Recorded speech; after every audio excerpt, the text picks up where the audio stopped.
obrigado ao Mira, à Manuela, por nos receberem. Eu deixaria as minhas palavras acerca de João Maria André e da minha relação com ele para a apresentação em si. Porque naturalmente eu não poderia apresentar, não poderia falar destes trabalhos que ele nos traz aqui sem falar dele, e falar dele é falar de uma relação muito concreta. Portanto, brevemente, o meu nome é Carlos Costa, eu sou diretor artístico de uma estrutura, de uma companhia de teatro e performance do Porto, que trabalha aqui há cerca de 30 anos, chamada Visões Úteis. Também trabalho na área da docência na Universidade de Coimbra, contexto, digamos, que me liga em particular ao João Maria André, já desde há várias décadas atrás. E pronto, também estou ligado às políticas culturais, às políticas para as artes, à propriedade intelectual, e portanto cruzo-me em diversos terrenos que também interessam ao João Maria André. Para a apresentadora já basta. Queres dizer alguma coisa acerca... Agora mudou. Queres dizer alguma coisa acerca de ti? Não há assim muito para dizer. Grande parte das pessoas que estão aqui conhecem-me. Eu sou João Maria André, trabalhei na Faculdade de Letras durante 41 anos, na Faculdade de Letras da Universidade de Coimbra, onde em processos de ensino-aprendizagem, em que trabalhei com muitos estudantes, com os quais aprendi muito, continuando ainda hoje a aprender, porque, como eu costumo dizer, nós morremos quando deixamos de aprender. E a condição para aprender é o espanto. Enquanto nós tivermos capacidade de espanto, nos espantarmos com aquilo que vemos, com o que ouvimos, com o que nos rodeia, nós temos capacidade para perguntar porquê e temos capacidade para aprender alguma coisa. Ensinei filosofia, ensinei teatro, ensinei cultura. Nos últimos anos especializei-me em diálogo intercultural, matéria que é abordada num destes livros. Fui também me especializei no âmbito das chamadas éticas do cuidado, a antropologia da vulnerabilidade e as éticas do cuidado. Fui diretor e fundador de uma companhia de teatro de Coimbra, Cooperativa de Unifrates. Ensinei muitas peças, fui diretor do Teatro Académico Gil Vicente de Coimbra e, portanto, a minha atividade dividiu-se sempre entre estas duas paixões, por um lado a filosofia, por outro lado o teatro, inicialmente separadas, uma na academia, outra fora da academia. Nos últimos anos acabaram por se conjugar, porque acabei por ser convidado também para dar aulas no curso de Estudos Artísticos, nomeadamente Antropologia do Teatro, Programação Cultural, Política Cultural, Gestão Cultural e Teatral, etc. E, portanto, o livro que vai ser apresentado é uma sequência normal destes campos que me tenho movimentado. Faltou referir que também, para além destes textos, ensaios filosóficos e peças de teatro, também me tenho dedicado à poesia, que tenho apresentado em exposições de fotopoemas, que foi um género que eu tenho desenvolvido como resposta a fotografias que amigos e amigas minhas iam enviando, com os quais eu dialogava e para as quais, ou às quais eu colocava palavras. E, portanto, penso que isto resume um bocadinho aquilo que tem sido a minha vida. Ok, obrigado. Então, antes de passar à apresentação propriamente dita, eu vou começar pela leitura de uma das proposições sobre livros, leitura e hospitalidade, incluídas numa das obras que aqui está, digamos, em discussão, em particular pela terceira, e aqui por sugestão de João Maria André. Então, os livros são casas que habitamos, em que moramos e nos demoramos quando os lemos. Casas de palavras à solta, dançando nas suas páginas, arrumando-se e desarrumando-se nas suas danças, correndo para o fim ou regressando ao princípio, num movimento de vai e vem entre os seus capítulos. Nas casas que são os livros, cada página é uma porta ou uma janela aberta para o mundo. Por ela entramos noutras casas, que podem ser casas de palavras, mas que também são casas de pessoas. Descobrimos então gente com as suas dores e as suas alegrias, as suas esperanças e os seus desesperos, os seus sonhos e os seus pesadelos. E podemos sair por uma página para entrar numa nova casa, como podemos sair dessa casa, entretanto visitada, para voltarmos a entrar no livro através de outra página. Por essas janelas, que são as páginas, vemos os pássaros, as árvores, as pessoas, os rios, a natureza. Podemos parar no sopé de um monte ou correr até ao cume para contemplar vales e planícies, porque as janelas dos livros não têm grades, não nos fixam nem nos prendem, porque sabem que depois de uma página janela há outra página janela e que de cada página janela podemos saltar para as páginas janelas de outros livros, porque todos os livros estão dentro de todos os outros livros numa circulação infinita. Livros com páginas janelas abertas sobre o mundo são espaços de hospitalidade, porque o seu volume tem o tamanho do universo.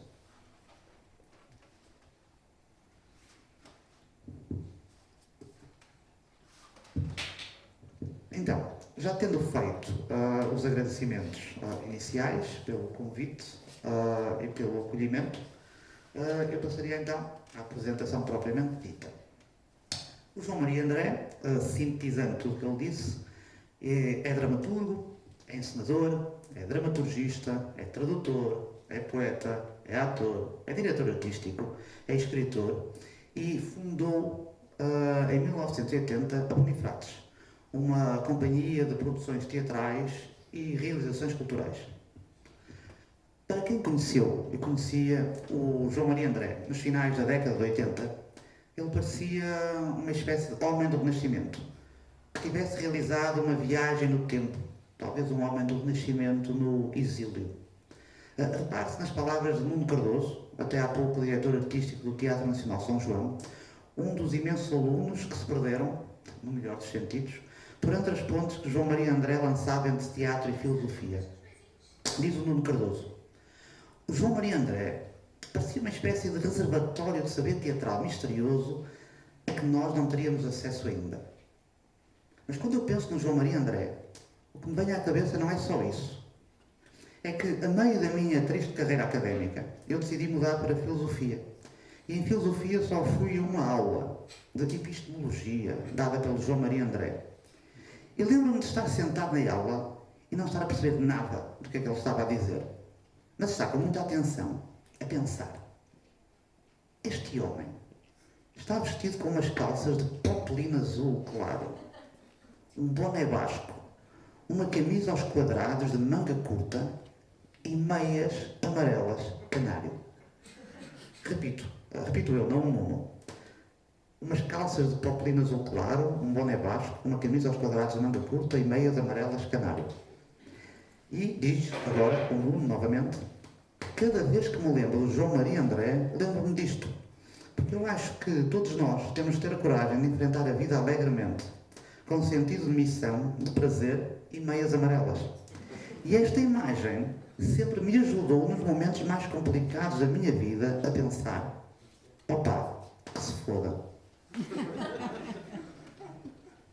Portanto, professor universitário, doutorou-se em letras em 1992, professor de filosofia, tornou-se professor agregado da universidade em 2001 e catedrático em 2008. Pertenceu ao Departamento de História, Estudos Europeus, Arqueologia e Artes, a que presidiu. Também coordenou a secção de artes, esteve nos conselhos diretivo, científico, pedagógico, presidiu a Assembleia de Representantes, esteve no Conselho Geral da Assembleia da Universidade, no Senado, na Assembleia Estatutária da Universidade, esteve praticamente em tudo o que era possível estar no contexto da Universidade. Foi também membro de prestigiadas instituições científicas em Portugal e no estrangeiro e foi também diretor do Teatro Académico de Gil Vicente, entre 2001 e 2005. E não é inocente eu terminar esta mini-biografia com o teatro. Porquê? Por ter começado e ter terminado a biografia com o teatro, não é? Com a Bonifrates e com o Teatro Académico de Gil Vicente. Porque, de algum modo, estas pontas não são pontas soltas, são as pontas com que o João Maria André se coseu ao longo de toda a vida e testemunham o modo como ele próprio se deixou guiar pelos alegados caminhos de Hermes. Okay? Culturas educação, hospitalidade e mediação, que é o subtítulo do livro, que aqui não podemos ver, mas se tiverem o livro nas mãos, vão verificar. Então, a obra que hoje se apresenta, na verdade são duas. De uma delas, esta, eu arrisco dizer que se lança, portanto, Grácio Editor, 2004, dezembro de 2024, mesmo há pouco tempo. Da outra, as 12 proposições sobre livros, leitura e hospitalidade, eu devo dizer que recordemos, porque ela é de 2001 e foi editada pelo Círculo de Artes Plásticas de Coimbra. Contudo, a obra de 2024, esta aqui, tem, em jeito de intermezzo é uma expressão do João Maria André, arrancada às artes performativas, mais uma vez, contém a obra de 2021. Mas, na verdade, contém mais ou menos, porque não a contém, só a contém em parte, porque os textos do intermezzo, neste livro, na edição original, dialogavam com desenhos de Pedro Pousada, e agora já não dialogam com esses desenhos. E, entretanto, eu já gastei 8 linhas só para tentar arrancar pelos caminhos de Hermes. Porquê? Porque, ao contrário do deus grego, que se movia com rapidez pelas estradas, o João Maria André sempre foi de tomar o seu tempo na partida. Como recorda um amigo meu, que há 10 anos falou para Coimbra com a intenção de me apoiar na defesa do meu doutoramento. E quanto a ele? Da tua defesa de doutoramento, o que mais me lembro é que após uma apresentação tua revelando domínio sobre o tema, vieram os comentários dos membros do júri. Recordo que Arguente elogiou o trabalho, em particular a sua intersubjetividade, referindo apenas que a lógica do trabalho não era evidente. Mas a seguir vem um tipo que começa por enumerar aspectos positivos para depois os desdobrar em tudo o que podia haver de pior. O que tu não leste, o que tu não sabes, o que tu não fizeste, o que tu não referiste, o que tu não incorporaste. E, cereja no topo do bolo, a tua insuficiência no que diz respeito às declinações em alemão. Mas o melhor, diz o meu amigo, foi mesmo quando te disse que eras esperto por ter optado por um mix entre tese, projeto e mais não sei o quê, porque aproveitavas a vantagem de todas as abordagens, mas que o pior é que também ficavas com os defeitos de todas. Nesta altura, aposto que já adivinharam que este tipo é o mesmo que escolheu colocar-nos no caminho de um deus grego, Hermes, e não do seu equivalente romano, que todos nós conhecemos por andar à volta do Sol, o Mercúrio. Então, de um modo geral, falando agora menos do autor e mais da obra, esta obra que aqui nos junta, estou-me a referir a esta que foi lançada agora há pouco tempo, há poucos meses, articula textos, como disse João Maria André, que são publicados anteriormente, a maior parte das vezes, em diversos contextos, sobretudo académicos, viajando entre as humanidades, a linguagem, a educação, a multiculturalidade, como se podia também esperar pelo que o João Maria André já disse, mas a dada altura a obra de facto foca-se na vulnerabilidade, na hospitalidade e no cuidado. Na vulnerabilidade, aqui associada à expansão da fragilidade física para o domínio da perda de um espaço social, um espaço cultural, um espaço emocional. A hospitalidade, que ele associa ao próprio gesto de mediação cultural, mais num sentido de incluir do que num sentido de integrar. E, finalmente, o cuidado, na preocupação cada vez mais cuidado cada vez mais presente, não é um paradoxo, mas cada vez mais presente nas preocupações da geração Z, portanto dos netos, de alguma maneira, do João Maria André. Reparem, logo na introdução. Se Hermes e Héstia são os patronos da cultura, aprendamos primeiro a sua mais imediata lição. Saibamos, com Héstia, começar por fazer da cultura a nossa morada e a nossa habitação. Saibamos demorar-nos nela, num processo de aprendizagem da nossa memória, das nossas raízes e das vozes também longínquas do nosso saber. Saibamos depois, com Hermes, viajar no espaço polimórfico da sua construção, do seu dinamismo, da sua comunicação. E saibamos, finalmente, com Héstia e com Hermes, ativar a cultura como memória viva do nosso estar no mundo. E se com Héstia habitamos o passado, com Hermes viajamos para o futuro, que só chegará até nós na medida em que o inventarmos e construirmos. E talvez tenha sido este empenho constante do João Maria André na viagem para o futuro, que justificou, por altura da sua jubilação na Universidade de Coimbra, que colegas e amigos lhe dedicassem um Liber Amicorum, uma coletânea de artigos espalhados por mais de 400 páginas, num profundo testemunho de apreço, respeito, admiração, amizade, intitulado Concordância e Diferença.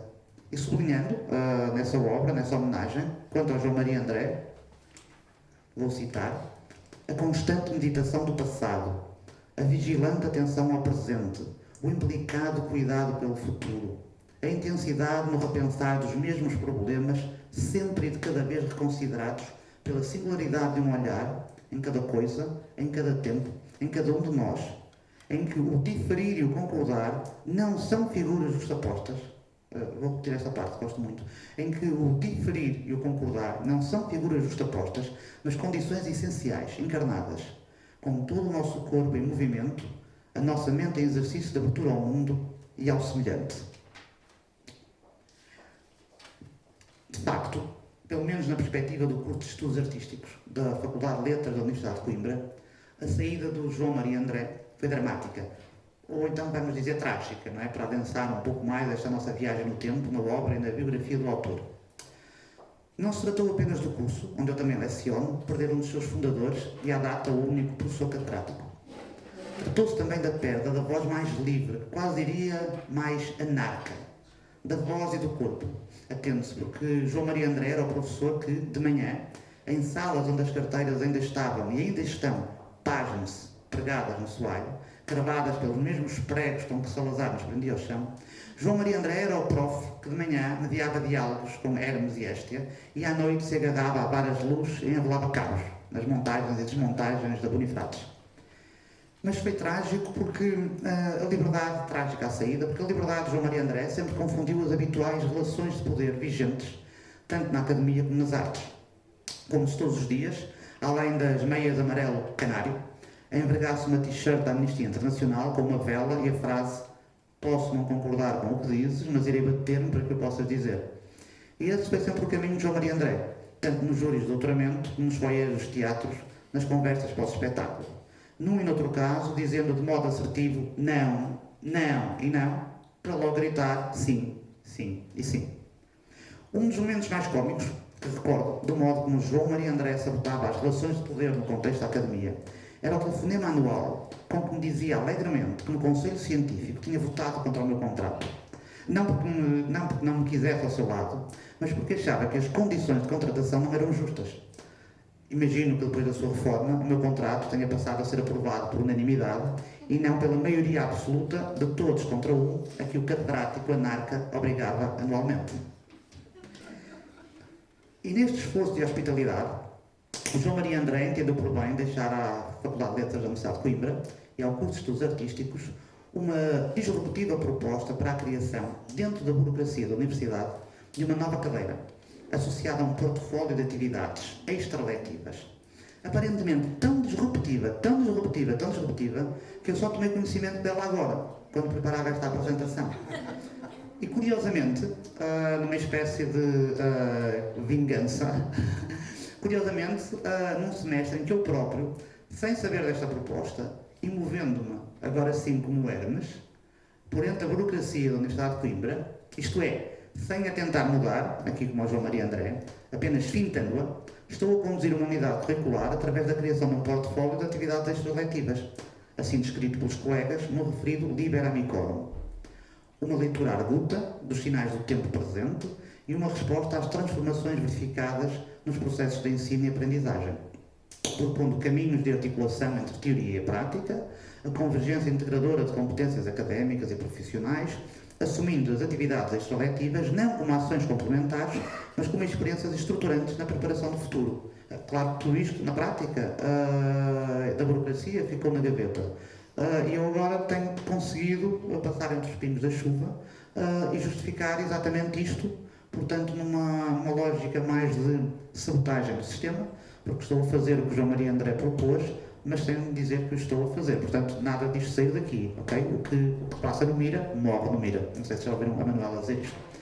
Então, é como se o João Maria André fosse uma carga genética que, invisível, acompanha as pessoas que acompanhou ou que tocou por um breve instante. Reparem no que partilha a minha filha. Cheguei à Faculdade de Letras da Universidade de Coimbra contrariada. Não era lá que me imaginava a estudar e não era em Coimbra que queria morar. Os primeiros dias de aulas corroboraram o que já sabia. Aquele curso, jornalismo, não era para mim. Era maçudo, era muito teórico, era pouco criativo. Sexta-feira, último dia da minha primeira semana de aulas de caloira, a vontade de ir à aula era pouca. Digo pouca porque fica mal dizer nula. E ponderei faltar, mas tinha-me comprometido a ir à primeira aula de cada cadeira, no mínimo. Dito e feito.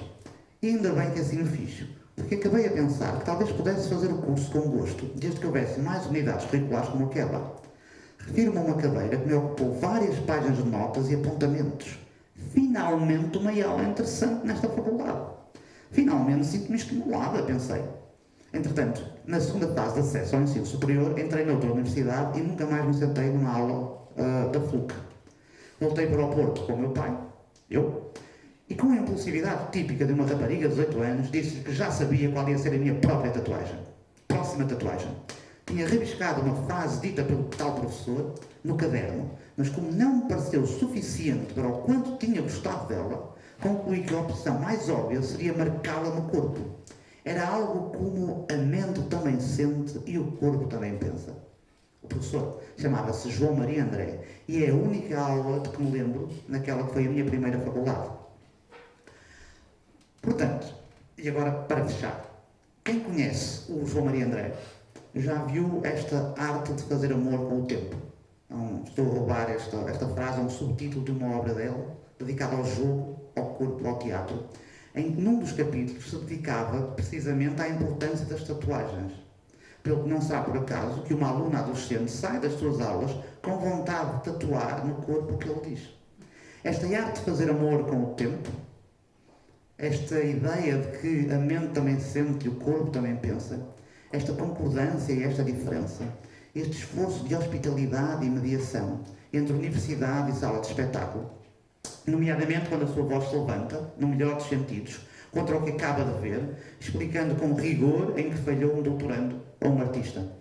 E tudo se torna mais intenso quando João Maria André nutre afeto pelos investigadores e autores, porque então aí surge um turbilhão de amor e desespero. Se ele estivesse aqui, eu dizia-lhe. Eu tenho de lhe dizer da diferença, digo eu, que me tornei recentemente um especialista na gestão desta concordância e diferença, quando há 2 anos, abraçado pela diferença de João Maria André num foyer, eu disse: ok, então olha, nós vamos publicar um caderno sobre isto e tu escreves a dizer que está tudo mal. E ele assim fez, no prazo combinado, porque para ele os prazos parecem nunca ter sido um problema. Enviou um texto em que elencava os erros que divisava no referido projeto, mas ao terminar escrevia: mas afinal, de um espetáculo que suscita todas estas interrogações, pode dizer-se que terá cumprido grande parte dos seus objetivos.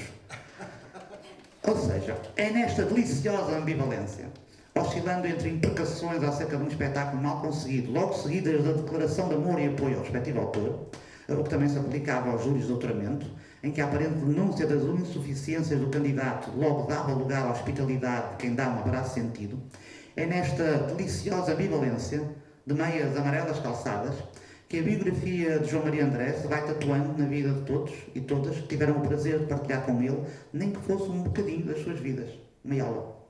E pela minha parte, e já agora também pela parte da minha filha, só me resta dizer obrigado, João Maria André, obrigado por este convite, obrigado por este imenso horizonte de possibilidades que abriste, que carregaste, deixando-o escancarado para as gerações futuras, enquanto tu, nas tuas palavras, à superfície das águas, enquanto tu planas à superfície das águas, no todo feito uma esfera, o sopro leve do vento, que este mundo nascera em palavra e pensamento, a respiração do nada, a respiração do tempo.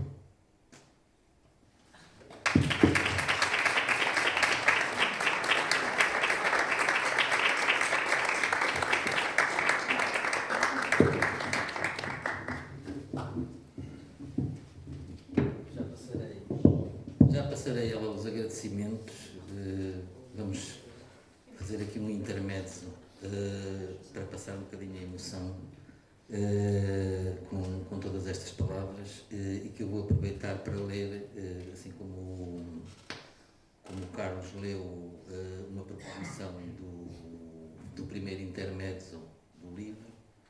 O livro, como perceberam, tem um prólogo, um epílogo, 7 capítulos e 2 intermédios.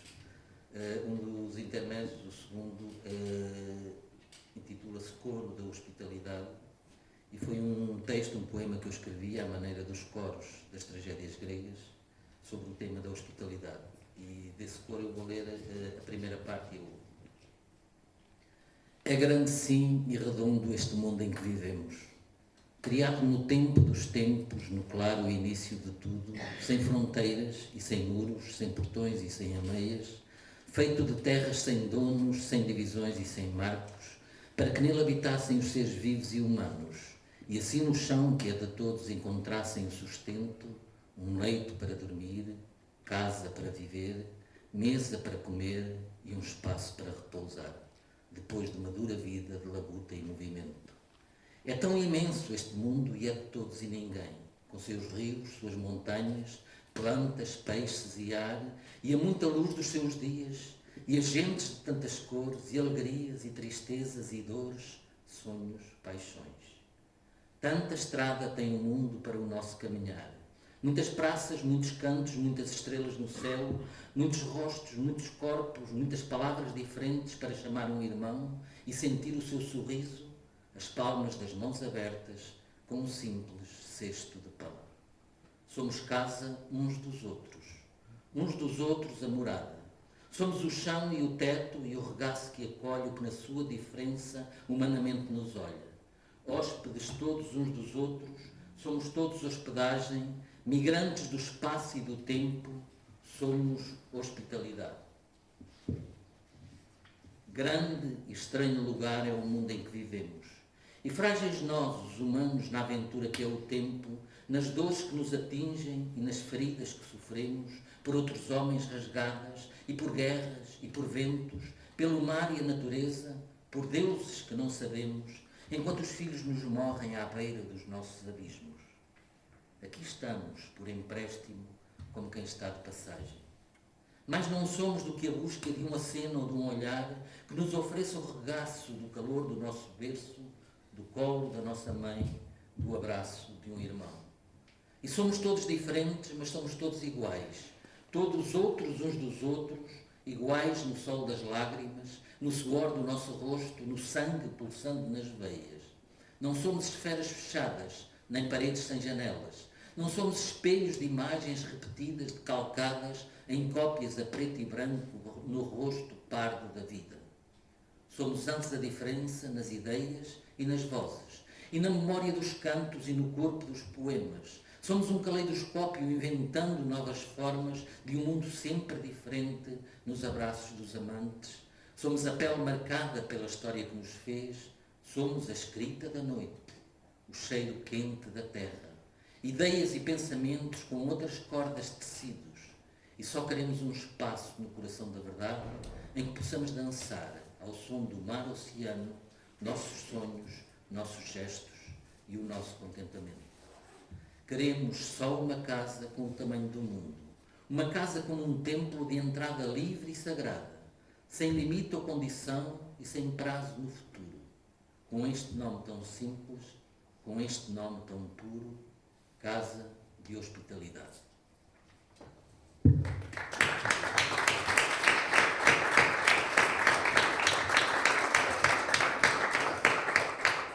Eu gostaria de começar por agradecer, em primeiro lugar, o acolhimento que nos é feito pela Galeria Mira, pela Manuela e pelo João,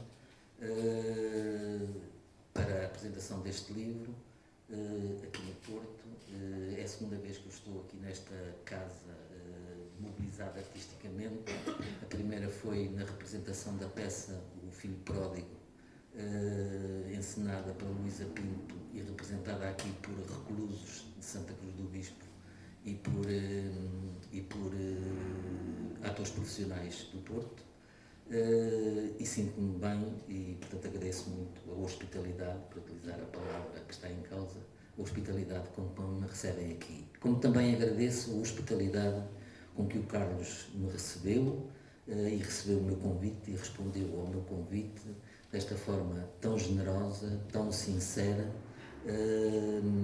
e que me emocionou profundamente, recordando-me coisas, algumas das quais se passaram há muitos anos e de que eu talvez já não me lembrasse, mas que, enfim, é destas coisas que se faz a matéria da vida, porque é destas coisas também que se faz a matéria dos sonhos. E, portanto, muito obrigado, Carlos, por esta apresentação. Agradeço também ao meu editor, ao Rui Grácio, a publicação, o acolhimento desta obra nas suas edições. Não vou discorrer muito sobre o que diz o livro, o Carlos já falou de bastantes coisas de que fala o livro. Gostaria apenas de deixar 2 ou 3 notas, talvez uma delas mais contextualizadora e outras com alguma atualidade. Como notas contextualizadoras, devo dizer que publiquei 2 livros, como foi também referido, que era uma das minhas especialidades, sobre multiculturalidade e diálogo intercultural, e não me tinha abordado ainda em livro, embora tivesse regido na Faculdade de Letras um seminário durante vários anos sobre multiculturalidade e educação. E, portanto, pareceu-me que era importante juntar um contributo exatamente sobre o tema da multiculturalidade e da educação, e 3 capítulos deste livro são sobre a forma como nós podemos responder aos desafios da diversidade cultural e aos desafios dos migrantes e dos imigrantes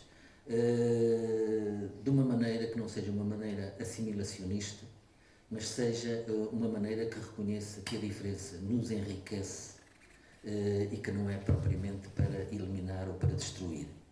E, portanto, a parte central do livro é sobre educação e multiculturalidade.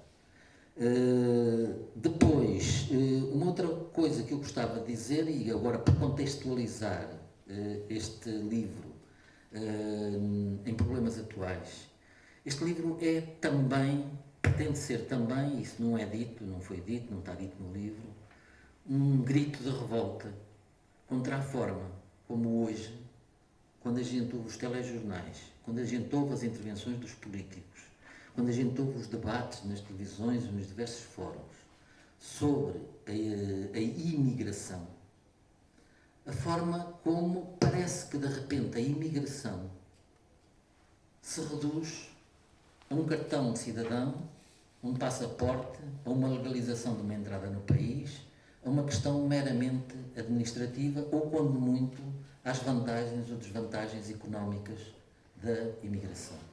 As outras dimensões, a dimensão cultural, a dimensão social, a dimensão humana, praticamente ninguém fala delas. Faço uma exceção, recentemente o António Vitorino deu uma entrevista em que aborda algumas dessas questões. E ninguém fala delas porquê? Porque nós tínhamos em Portugal uma das políticas mais avançadas da Europa em termos de acolhimento de imigrantes. Tínhamos 2 entidades responsáveis pela política de imigração, que era o CEF, que tinha o cuidado com as questões administrativas, de segurança, policiais, etc., legalização, etc. E tínhamos o ACM, que começou por ser o ACIM, o Alto Comissariado para as Imigrações e Minorias Étnicas, depois passou a ACIDI, o Alto Comissariado para as Imigrações e o Diálogo Intercultural, e finalmente tinha sido convertido no ACM, o Alto Comissariado para as Migrações. E a reforma que foi feita ainda antes da tomada de posse deste governo, como se recordam, criou uma estrutura chamada AIMA, a Agência da Imigração ou da Integração das Migrações e do Acolhimento, do Asilo, criou essa agência e absorveu as 2 outras estruturas. Nós entramos no site da AIMA E não há nada sobre dinâmicas interculturais. Não há nada sobre hospitalidade. Não há praticamente nada sobre o que é a política de acolhimento, fora das questões administrativas, a política de acolhimento dos outros que vêm para Portugal, que entram em Portugal, que trabalham em Portugal, que são efetivamente imigrantes em Portugal. Tudo isso era uma preocupação que estava agarrada pelo ACM e que neste momento parece ter-se diluído com esta absorção na AIMA, que está fundamentalmente preocupada com as questões administrativas e com as filas intermináveis de pessoas à espera da legalização dos papéis. E portanto, esquecemos esta questão fundamental, é que os imigrantes não são números. Os imigrantes não são coisas. Os imigrantes não são euros. Os imigrantes são pessoas. São homens, mulheres, velhos, são crianças. Que têm esperanças, que têm desesperos, que sofrem, que às vezes riem. Mas são pessoas como nós. São pais e mães, são filhos. São pessoas como nós. E esta administratização da problemática da migração esquece completamente todas as outras dinâmicas, são as dinâmicas sociais, culturais e humanas do acolhimento dos imigrantes. E por isso eu ter introduzido como conceito fundamental e como eixo deste livro o conceito de hospitalidade. Porque exatamente o conceito de hospitalidade é que corresponde à dimensão ética do trabalho com os imigrantes. O resto é a dimensão administrativa e jurídica. Isto corresponde à dimensão ética. Corresponde a saber o que é que os imigrantes nos podem trazer, como é que nós podemos relacionar-nos com eles de uma maneira que não seja uma maneira de confronto, aniquiladora do outro, mas seja uma maneira que potencie, como a riqueza, a diferença. Que potencie o diálogo. E que ajude as pessoas, através do diálogo, a superarem conflitos e a conseguirem entender-se e trabalharem juntas. Este é o problema fundamental que está por trás das grandes preocupações deste livro. E eu não queria deixar passar isso. Como não queria deixar também, e termino com isto, em termos de contextualização atual, de dizer que recentemente o Ministério da Educação, Ciência e Inovação pôs cá fora um documento sobre a contratação de mediadores culturais e linguísticos para as escolas. Aparentemente a fundamentação está muito bem feita em termos de interculturalidade. Não há dúvida nenhuma. A roupagem que está naquela argumentação toda parece uma roupagem muito bem construída. Mas depois, quando a gente começa a ler em profundidade aquele texto, e esse texto fundamenta a abertura de vagas para a contratação de mediadores linguísticos, culturais e linguísticos para as escolas do nosso país, quando se começa a ler o texto em profundidade, damos-nos conta de quê? De que para a fundamentação das vagas que são abertas e da sua distribuição pelo país, se conta apenas os filhos de imigrantes que não são da CPLP. Ou seja, os imigrantes da CPLP parece que são da mesma cultura que nós. Não precisam de mediação linguística e cultural.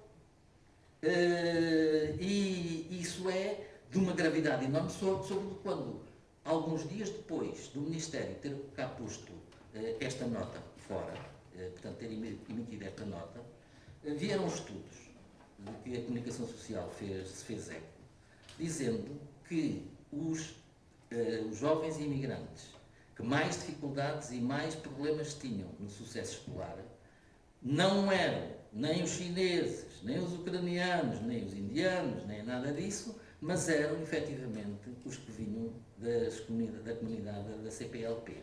Portanto, esses é que efetivamente também estavam com dificuldades.